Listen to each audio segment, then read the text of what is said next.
Now I want to read you a story. All right, so let me give you a little background to this story. This story popped into my head in one chunk, like complete, which I thought was kind of interesting, but it was also a story that emerged in solution to a problem I'd been thinking about for a long time, because I was dealing with this guy who didn't want to grow up. So he's caught in a kind of Peter Pan situation. And Peter Pan, Pan means everything, eh? Pan, like pantheistic. And Peter Pan is a child who won't grow up. Now he's magical. Well, okay, fine. Children live in a magical world, right? They're rife with possibility. He's magical. He doesn't want to grow up. So he lives in Neverland with the Lost Boys. Neverland doesn't really exist, and the Lost Boys are obviously boys who haven't managed to establish some mode of being. And he's in constant battle with Captain Hook. And Captain Hook's a tyrant, right? A pirate, a manifestation of the negative archetype of social order. And Captain Hook is always fighting Peter Pan because Peter Pan represents childhood and vulnerability, and he doesn't want to be vulnerable, so they're locked in this sort of eternal battle. And lots of people, I think more commonly men, but not necessarily, get caught in this Peter Pan problem. So I was dealing with a person who was caught in this situation, didn't want to grow up, wouldn't sacrifice childhood. And so this story popped into my head. It's called Cock-a-Doodle-Doo. Once upon a time there was a man who had a long, hard journey ahead of him. He was trudging along the way over boulders and through brushes when he saw a little shiny gnome with big white teeth and a black toupee sitting by the side of the road. He was drumming on a log with two white bones and humming oddly to himself. The little gnome said, "John, why work so hard? Why walk so fast? Who knows if you'll ever get there anyway? Come over here, I have something to show you." So John walked off the road. He was sick of walking anyway because people kept throwing sticks and stones at him. Little gnome said, "I have a shiny red jewel that I would like to sell you. Cheap. Here it is." And from beneath his cloak he pulled the biggest ruby that the man had ever seen. It must have weighed 100 pounds, and it shone like the sun. The gnome said, "Do you like it? It's an enchanted stone. What will you offer me for it?" And the man said, "I don't have much money, but I'll give you everything I have." The gnome looked displeased. So John added, "I could pay some more monthly." So the gnome accepted. "Fair enough. Buy now, pay later. Sounds good for me. I'm all for the installment plan." So the man gave the gnome all his money and promised to pay the rest later. And the gnome walked back into the bush by the road, clacking his teeth and giggling and twitching. The more the man thought about this ruby and the great deal he got, the happier he became. He started back on the road with a light heart, but soon discovered that he couldn't make much progress because 100 pounds was a lot to carry. He said to himself, "Why continue anyways? I have what I want. I'll just stand here holding my ruby, and when people walk by they can see how well I've already done." So he stopped. A little while later, one of his friends came along and saw him standing there. His friend said, "John, why don't you come along with me? I've just opened a new business and I could really use some help. Come along quick. It will be opening soon." John thought that sounded good, but his friend was in a hurry. Besides, couldn't he see the ruby? How could he speed along beside him? Where would he put his jewel? So he said, "Thanks, but I have to take care of my jewel. Maybe I'll see you later." His friend looked at him like he was crazy, but he was trying to get somewhere quick.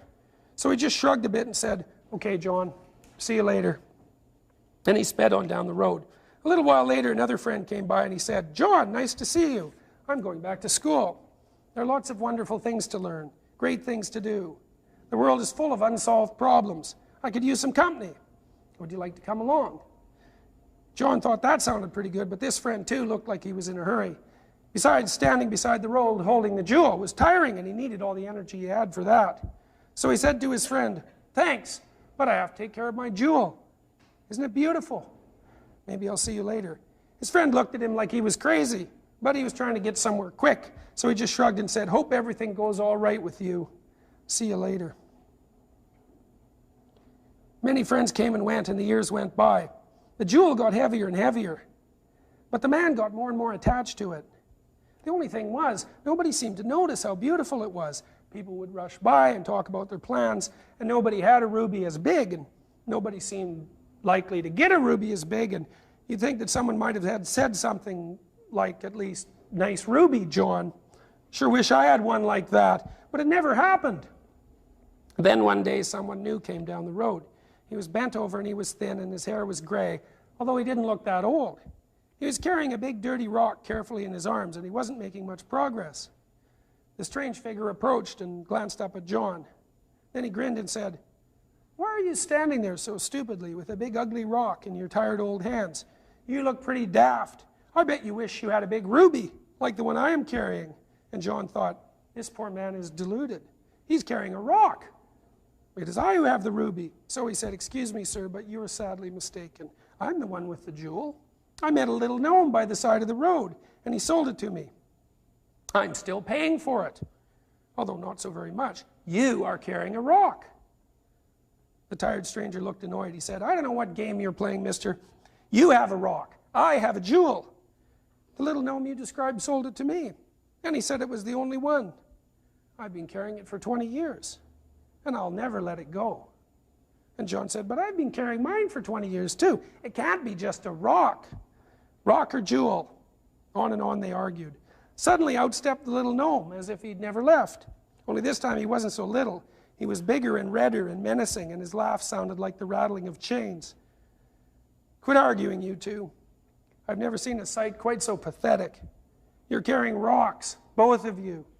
And if you would have ever had the sense to put them down for a second or two, you would have seen that. Oh well, at least you were diligent. I played a mean trick. I feel bad. So I'm going to give you what you really deserve. Do you want what you really deserve?" And John and the thin stranger nodded eagerly. Finally, they thought. "You haven't seen anything yet. Throw down your rocks." So John and the thin stranger obeyed.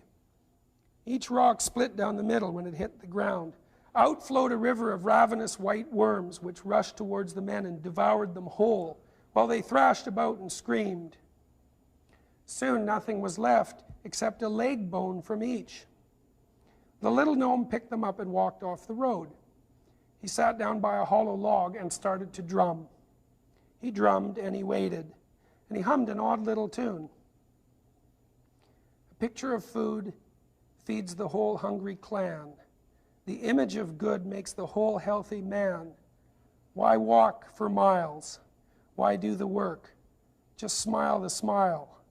Success, after all, is a quirk. Life isn't real. That's the message I give. It's easy that way. Plus, who wants to live?"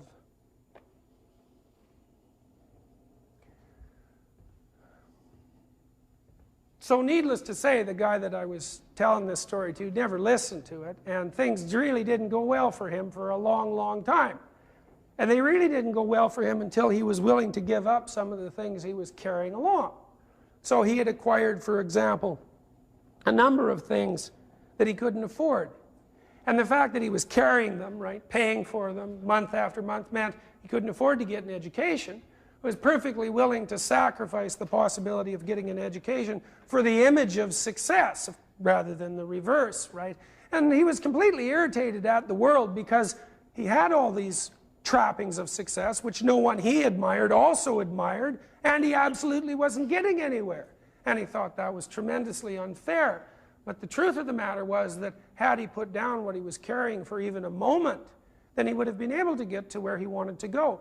And that's a motif that succinctly and dramatically describes the necessity for sacrifice.